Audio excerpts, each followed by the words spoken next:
Hi, welcome back to my channel. Today I'm doing a video explaining the continuous story of how God pursued his people throughout the Pentateuch, which is from Genesis to Deuteronomy in the Bible. Here we go. We start in Genesis. In the beginning, God just was. There was absolute nothing, only him. Then, over the course of 6 days, he created everything. Light, earth, stars, water, plants, fish, animals, and above all, humans. Man was created in God's image, his likeness. So like God, humans are connective beings, designed to be in relationship with him. Life was perfect until the first man and woman, Adam and Eve, were tricked by Satan and committed the first sin. At that moment, the perfect world fell and humanity could no longer be in direct relationship with God. They were cast from their garden to live with sin. From now to the end of the Bible, God is relentlessly pursuing holy relationship with humanity again. In quick succession, the first murder occurs, God floods the earth, but promises not to do it again, and different languages were created all due to sin. Then God made a covenant, a big promise, to a man named Abraham. He says that Abraham's descendants will be more numerous than the stars, and they will be great. What he didn't know was that God's son Jesus will be a descendant of Abraham. This promise is exactly how God is going to redeem his people. From then on, Abraham's descendants multiplied. They included his son Isaac to Jacob and then to Joseph, who brought favor and blessing to the Israelites. The book of Genesis ends with the death of Joseph. The second book of the Bible, Exodus, jumps ahead, and Abraham's descendants, the Israelites, are now in slavery by Egypt, but God already has a plan in the works to save his people.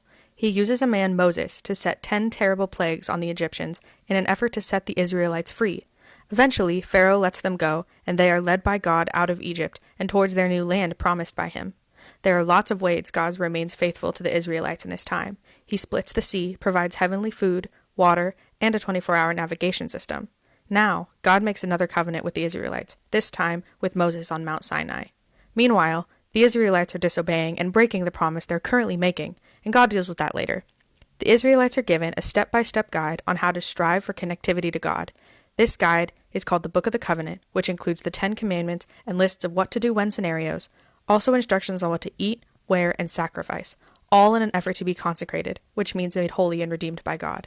These guidelines were told to be carried out in order to guarantee the preservation of Israel. And they were, for about 1,416 more years, until Jesus made the ultimate sacrifice. Exodus concludes with the building of the tabernacle per God's instructions, which is the place the Israelites can be closest to him. On to Leviticus. This is where instructions from the covenant are recorded for the Israelites. These specific directions about worship provide a way for God's people to live in closer relationship with him.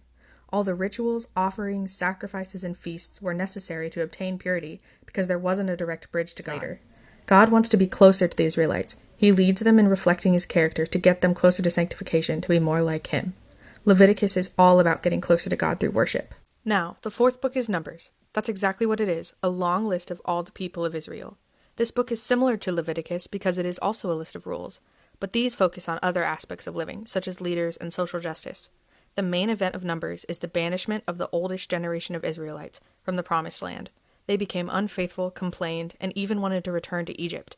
God became angry, but showed them mercy and only banished them to the desert for 40 years, while still providing for them. Numbers ends with more laws to uphold the covenant, while the Israelites grumbled through the desert. Keep in mind, a covenant is a promise. They are two-sided. God provides the laws to lead to sanctification, and the Israelites follow those laws.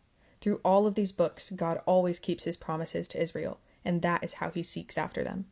Deuteronomy is the last book of the Pentateuch. God continues to steer the Israelites towards him through his laws, but he gave them the free will to choose whether they follow him or not, and they keep messing it up. Deuteronomy closes with the end of the 40-year exile. The Israelites enter the Promised Land, Moses gives a final blessing to each tribe, and dies. God gave the Israelites all the tools they needed to remain close to him until his plan of redemption comes to pass. This plan is perfectly in place for the rest of the Bible to unfold, and this is where the Pentateuch concludes. That's it. I hope that you now understand how God is always pursuing his people, especially through the first 5 books of the Bible. Until next time, bye!